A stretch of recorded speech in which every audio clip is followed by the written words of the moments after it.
Okay, so FedEx just dropped off this huge box here, and I'm so excited to open it up because this box is gonna go here as a fireplace. I have been looking for a fireplace to fit here that is skinny so I can walk through the door, has organization, has some shelves, looks good and is modern, and I wanted it as cheap as possible. I know I have a lot of things that I want to do, but I think this actually retails for around $500 ish. I'll put the picture of it in the description, but I got it for free, and I'll share with you how that happened in just a moment.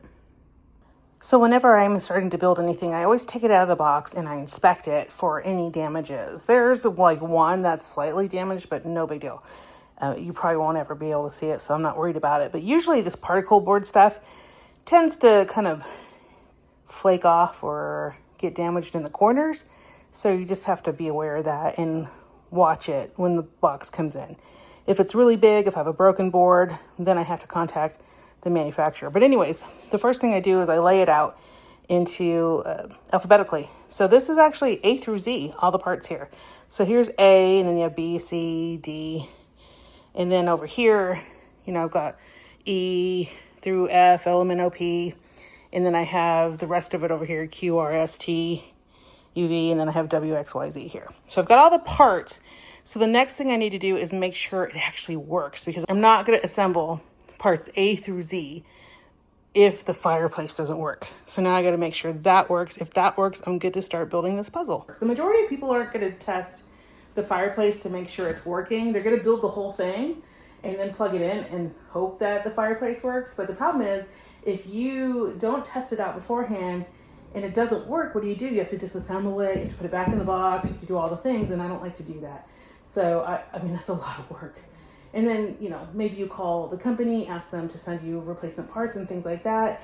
It's a lot better if you have it already, if you don't have it built, because then you can negotiate. You can say, oh, I don't have it built, you can just take it back. Well, companies, when it comes to furniture, they don't want to take it back. It's too expensive. So let's just save ourselves some time. And that's what we do. Amazon just showed up, so my dogs are a little bit excited. We'll see what they're up to. Okay, the next thing I do is I make sure I have all the parts bags. So hopefully you're not missing anything within the parts bags. Usually they give you extra, but I do have all bags 1 through 14, and they're all in order, ready to go. So it's time to build, and I think my little puppies over here are going to help me build. Are you helping me today, Tari? Are you helping me? How about you, Tank? You want to help build a fireplace today? Yeah? Okay, good. Let's do it. So let me tell you how I got the fireplace for free. Every time I do online shopping, I always check for special deals, like rebates from sites like Capital One Shopping and Rakuten. Rakuten used to be called Ebates a way long time ago. And I always see what kind of deals they have. At the time, I was searching for a new internet provider, and so one of these shopping platforms had offered me a deal. If I switched my internet provider, they would give me $300 in rebate or reward or points, whatever you call them, depending on what they're using. I just call it rewards.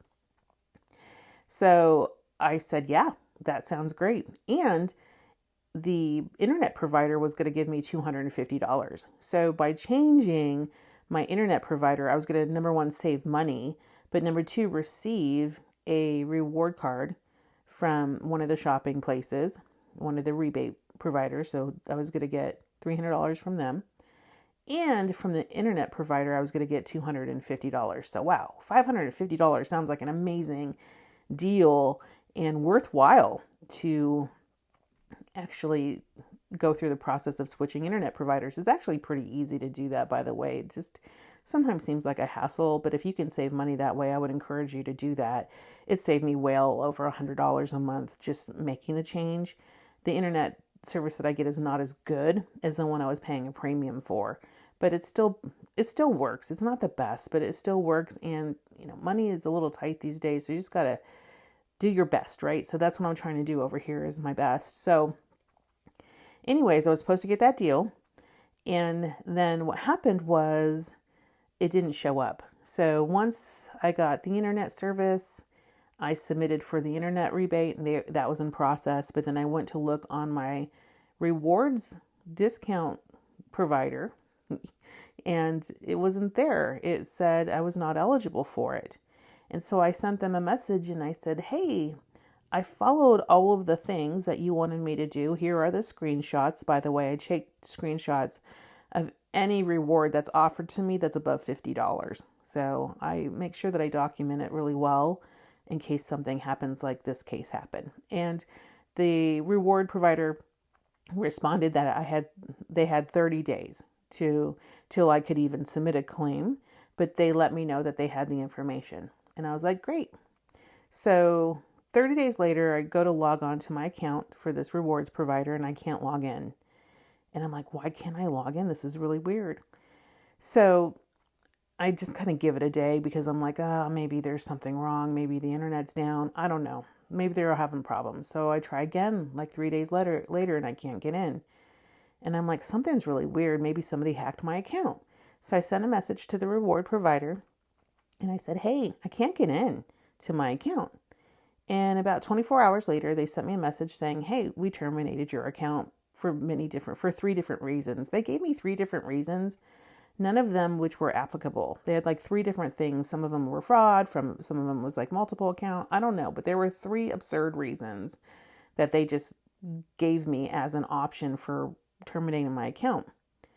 And so I wrote back to them and I said, well, that's absurd. None of the things that you're saying are true. And you didn't even let me know this was happening. And is it because you owe me $300? Because of your actions, I'm now terminating all of my accounts with you. So I let that email go to them. And then I proceeded to wait about 7 days to see if I would get a response. And I didn't get a response. So I went ahead and terminated all my accounts with this company because I was like, look, you guys owe me $300. Yeah, I'm not wealthy, but I don't have to do business with you. So I terminated all of my accounts. And then about, I would say 2 days after I terminated all of my accounts, I finally got a reply back from the company. And they basically said, we haven't reinstated your account, but no reason why. There was never an apology. There was never why they had reinstated my account or why they had even terminated it to begin with. It was just reinstated. So I looked at my rewards account. At that time, I had about $20 or something. So I went ahead and redeemed that $20 immediately because I was like, yo, you guys owe me $300. So after I redeemed that $20, I went ahead and sent them another email. And I said, look, my account's been reinstated. Please review my account to find out what is going on and why you have not credited me my $300 because I have followed all of your steps.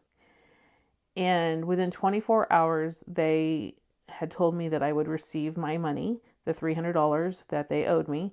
And then within 24 hours after that, I did receive it. So I immediately redeemed it for a $300 Walmart gift card and purchased the Fireplace from Walmart, which was $200 cheaper from Walmart than it was from Wayfair or from Amazon. So all to say, it took a little bit of persistence and a little bit of emailing back and forth and a little bit of standing my ground in order to receive something that was promised to me. Now, I did not threaten them. I never said I was going to report them to the Better Business Bureau. Although, wait, I did. Now that I think about it, I do believe that in my message to them, I said I would tell everybody what happened on social media. So that might have been the reason why, that I was just going to let people know that this had happened to me. And so all to say, my point is using these rewards companies is amazing. You can get a lot of money back in savings, but you really have to take those screenshots and don't buy something just because you're getting a reward. I needed the reduction in my internet bill, And it just so happened that I was able to get about $550 in rebates to do that. So make sure that you're not just getting rebates for the sake of rebates. Get the rebates as long as it benefits you to have the product, or in my case, the service, which was actually cheaper than the service I was already paying for. I'm never going to use a reward program to get something I don't need or want. So that is the story on how I got the Fireplace for free. And just the tips on using reward programs are great. Make sure you're screenshotting if things are pretty valuable. Make sure you have your documentation and stand up for yourself. I guess that is my takeaway from all of this. Do I still use that reward company? I still do. I do not have any of my other accounts with them anymore. And I still screenshot. And I'm not buying anything with them. Actually, they're my second choice now when it comes to rewards. And I actually no longer promote them. So I'm not even going to give you a link to this other company. There's a link below to one of the companies that I use in the description, but I will not share the link to this other company. So if you do a good, if you're a good detective, it's not too hard to figure out what I had promoted in the past and no longer promoting. So I'm still using them only if the deal is like 3 or 4x times what I can get from the one that I actually trust now. So hopefully this is helpful to you. Again, if this video is helpful, give it a thumbs up. Don't forget to subscribe. Okay, the fireplace is complete. And if you can see here, there's just one more thing that I need to do, which is get a recess plug, because behind here, you probably can't see it on camera. Yeah, you can see it. The plug sticks out a little bit, so I can't butt this up against the wall. And they did include a flat plug, which was awesome.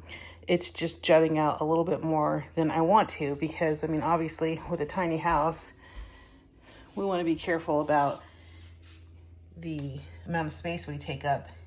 So we're always kind of trying to gain as much space as we can. But if I could take back, looks like about almost an inch off the wall, that's going to just make this walkway a lot nicer. But it works really well as it is. But I just would like to kind of butt it up against the wall better. The dogs are comfortably sleeping near the fireplace area. The only other thing that I thought was kind of disappointing about the fireplace was there was one manufacturing defect that probably only I can see, but it's actually right here at the bottom.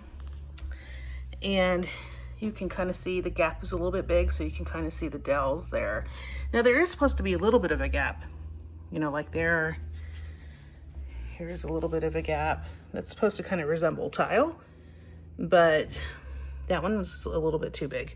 So Lonnie and I try to fiddle with it, but in an effort not to break it, we decided to leave it and just see if we can live with it. Now, there were a couple other things that I thought were important to share with you. One of those was like the wood doesn't always look amazing. Like there's a spot here that's like a little bit rounded. You can kind of see it on the camera. But again, that's not a big deal for the price. And then I accidentally scratched it. So it's pretty easy to scratch. So I'll have to take some paint to it as well. But that's what happens when you buy this particle board type furniture. It's amazingly inexpensive. In our case, it was free. But it does take a beating pretty quickly. So you have to be really careful with it in terms of making sure that you put it together and try not to scratch it in the process. But all in all, it's beautiful. I love it. And I can't wait to put some beautiful books and Bibles right there and maybe some pictures. I think this is going to be amazing.